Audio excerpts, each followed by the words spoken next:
You're listening to KZSC's Voces, Críticas, Critical Voices. I am your producer and host, Silvana Falcón. Today I'm here with Dr. Adrian Félix, who is currently an assistant professor of Latin American and Latino studies here at UC Santa Cruz. In fall 2018, Professor Félix will be joining the ethnic studies faculty at UC Riverside. He earned his PhD in politics and international relations at the University of Southern California in 2010. From 2011 to 2013, he held the University of California President's Postdoctoral Fellowship here at UC Santa Cruz. His forthcoming book, Specters of Belonging, The Political Life Cycle of Mexican Migrants, will be published in November this year by Oxford University Press. Professor Félix's commentary on issues of Mexican migration and politics have been featured in the Los Angeles Times, Reuters, and NBC News, among other media outlets. I've invited him on the show to talk about the upcoming Mexican presidential elections, as well as the state of U.S.-Mexico political relations. Welcome, Adrián, to KZSC's Voces Críticas. Thank you for having me.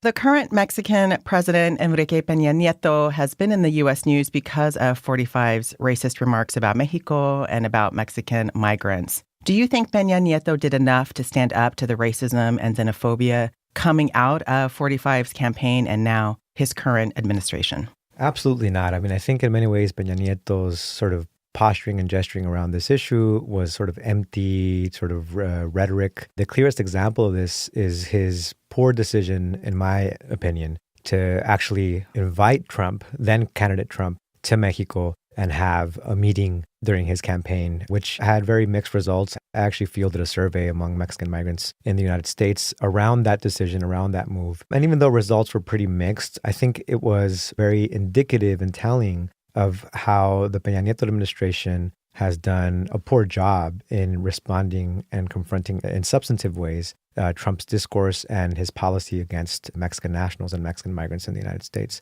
I was actually surprised because I thought this would be his moment, right? This was so blatant, the racism and the xenophobia that was directed at an entire country. And I thought it was such a missed opportunity. What would you have liked him to have said? Well, beyond what he could have said, it's really a question of what he could have done and what the Mexican state has been doing in relation to the United States with regard to their treatment of their nationals who reside within the U.S. For one, I think the decision to host Trump, the candidate Trump at that point, was an entirely failed strategy. I think he could have been much more proactive about defending the rights of migrants in the United States, much more proactive about bilateral relations and diplomacy, representing the interests of Mexican nationals through the consular networks, all of which has been really limited. In fact, I think one of the issues that really distinguishes some of the current candidates in the Mexican presidential election. So how would you describe right now the kind of current state of U.S.-Mexico political relations?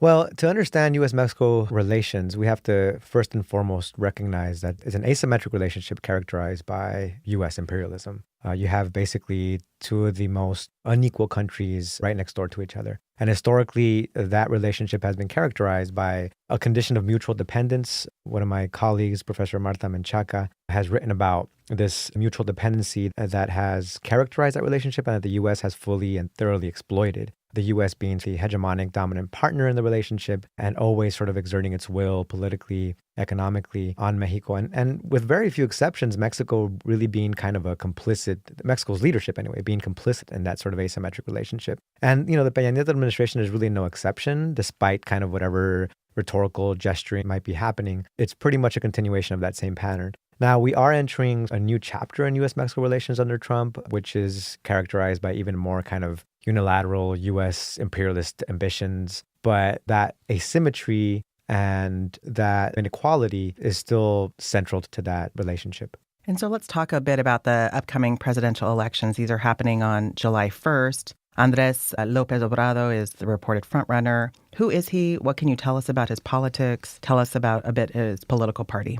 This is shaping up to be an interesting election because Andrés Manuel López Obrador is, as you mentioned, the leftist frontrunner. And this is actually his third consecutive attempt of running for Mexico's presidency. He's left-of-center candidate. One of the interesting things about this third attempt on his part is that he's now running with a new party that he basically sort of helped organize and launch. This is a party known as Morena, Movimiento Regeneración Nacional. It's a leftist sort of amalgamation of different sectors of Mexican society. He very much characterizes it as kind of an open and pluralistic party. And in fact, that's kind of been a source of criticism from some people on the left, that it's been perhaps been susceptible to people from career politicians from other Mexican parties kind of jumping over to his new party on the left. But, he's a leftist candidate campaigning on defending the interests of the working poor, the working class, fighting back the neoliberal agenda that's been implemented by the two parties that have been in power over the last couple of decades, the PRI and the PAN. So he's promised to, for example, roll back the so-called educational reform that has been implemented under Peña Nieto,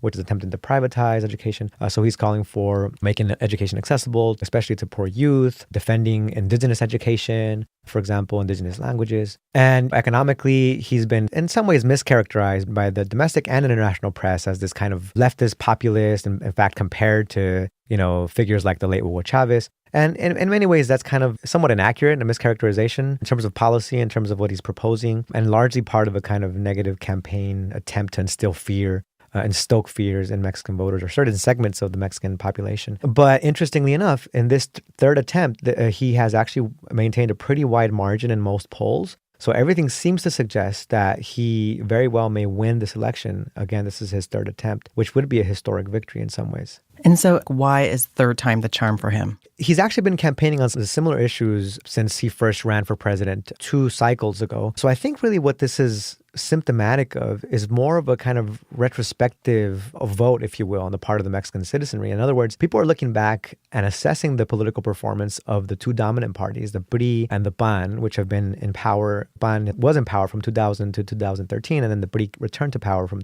2013 to the present. And I think people are looking back and assessing what has been the performance of these parties, right? What have been the effects of their neoliberal agenda of privatization? And of course, the huge issue, which is this seemingly endless cycle of violence that was unleashed under the PAN in 2006, roughly, and has continued ever since, seemingly unabated. So I think really it's a reflection of the status quo in Mexico and people realizing that perhaps López Obrador actually does represent a change that could benefit some of the most vulnerable sectors of Mexican society. Let's talk about his closest competitor, who's Ricardo Anaya. Who is Anaya? What can you tell us about his politics, his campaign platform, and his political party?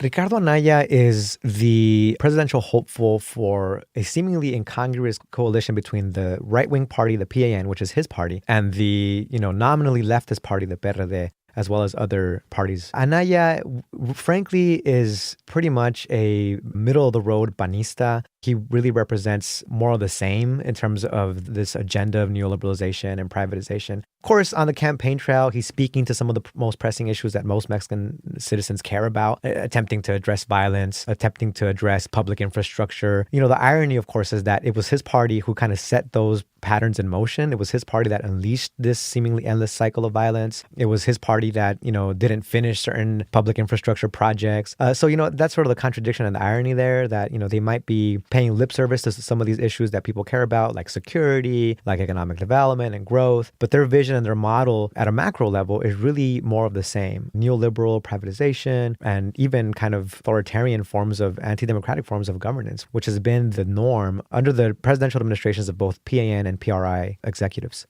You're listening to Dr. Adrian Félix, Assistant Professor of Latin American and Latino Studies here at UC Santa Cruz and scholar of Mexican migration and politics. So you have this upcoming trip to Mexico, and you'll be there in part to observe the Mexican presidential elections. Why is it important for you to observe these elections? Well, like in any other political system that is notorious for electoral fraud and, has a long history of electoral fraud, it's always important to have independent observers. I will be there in Mexico, primarily in rural regions and municipalities of the country where elections play out somewhat differently. Elections oftentimes are violent affairs in Mexico. And for those reasons, it's important to have independent observers from abroad or even just domestic national observers to remain vigilant about any practices of electoral fraud, which are commonplace in Mexico or widespread in Mexico. So it's important to document it and to denounce any instance of meddling in the elections, everything from ballot stuffing to any kind of irregular activity.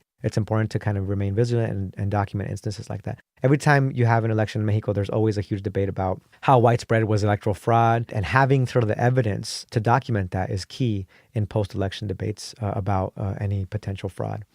So when you mean documenting evidence, what do you mean? What are you creating in terms of a paper trail there? Well, I mean, nowadays, it can be as simple as someone documenting with their cell phone an instance of irregularity or any example of electoral fraud. Of course, other groups do this more systematically. You have groups of international observers who actually are trained and strategically target where they're going to conduct their observations, places that have been prone to electoral meddling, for example. In my case, I'm not exactly part of any kind of larger concerted effort to serve as an electoral observer, but I think even everyday citizens can document instances like this. I mean, we live in an age where people have in some cases, the ability to document. Capturing a video or a photograph on a cell phone can go a long way in sort of documenting instances of electoral fraud. So yeah, I do anticipate seeing a lot of this following the election, regardless of what the outcomes may be. Is this going to be your first time observing a presidential election, or have you done that before?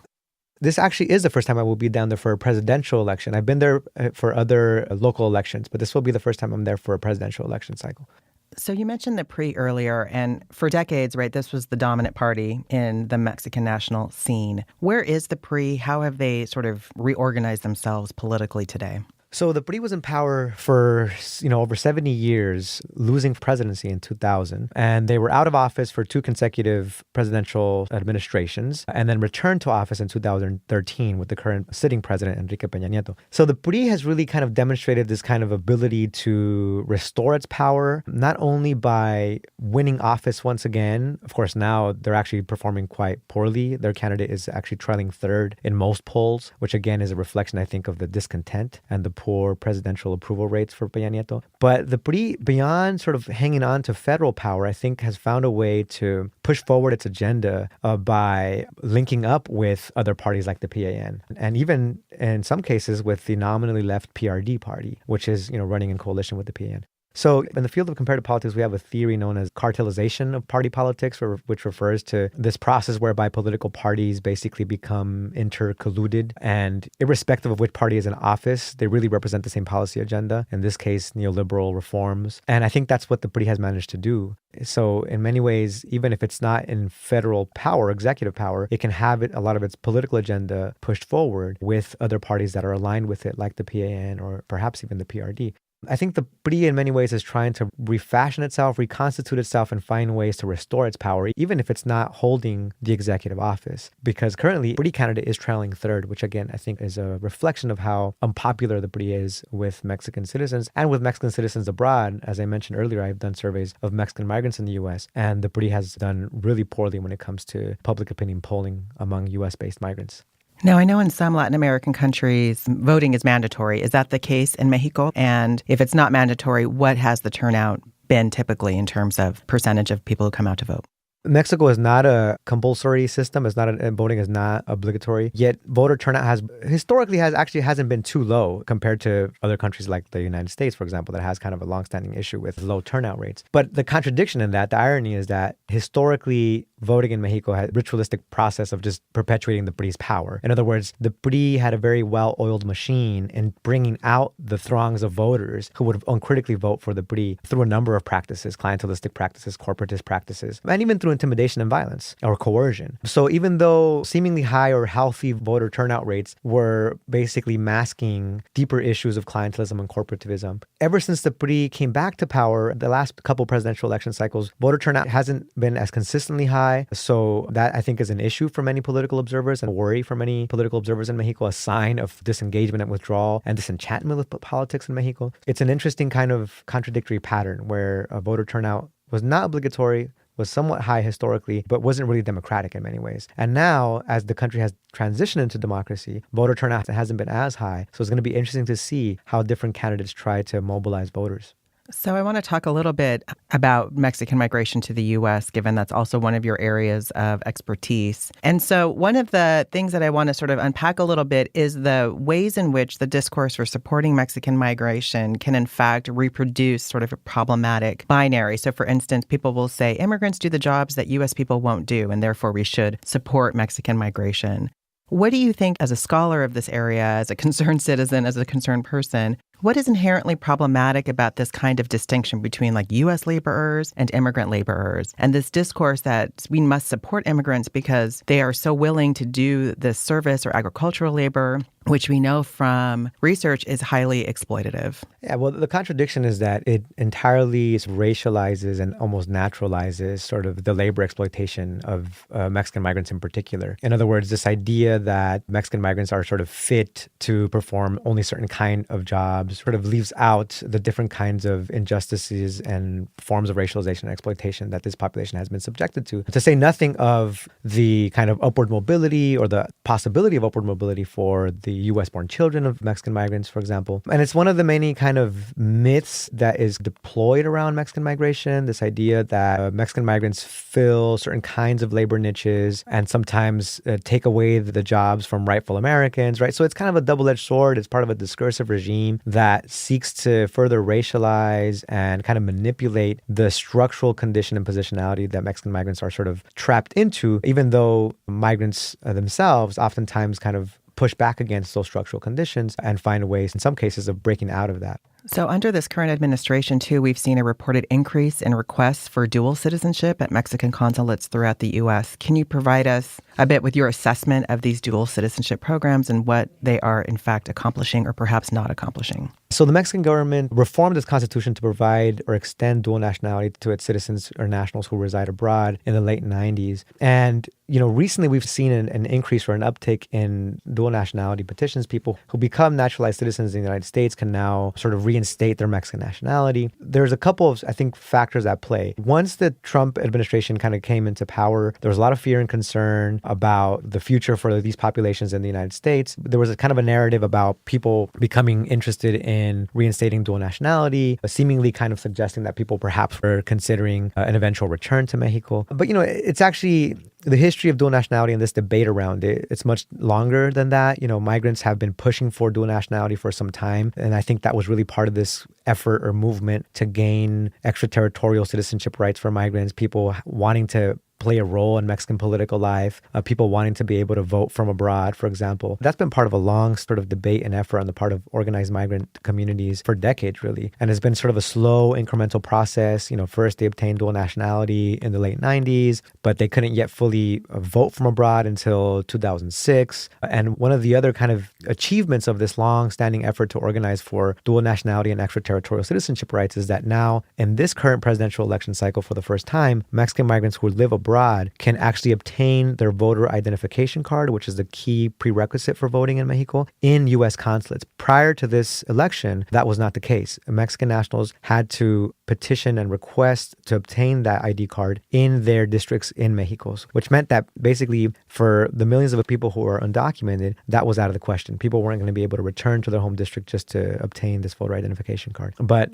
building on these longstanding efforts, people can now obtain that document in Mexican consulates in the United States. So I think these incremental victories are part of this kind of seemingly renewed interest in dual nationality and extraterritorial citizenship rights. Well, thank you so much, Adrián, for being with us today on KCSC's Voces Críticas. Thank you for having me.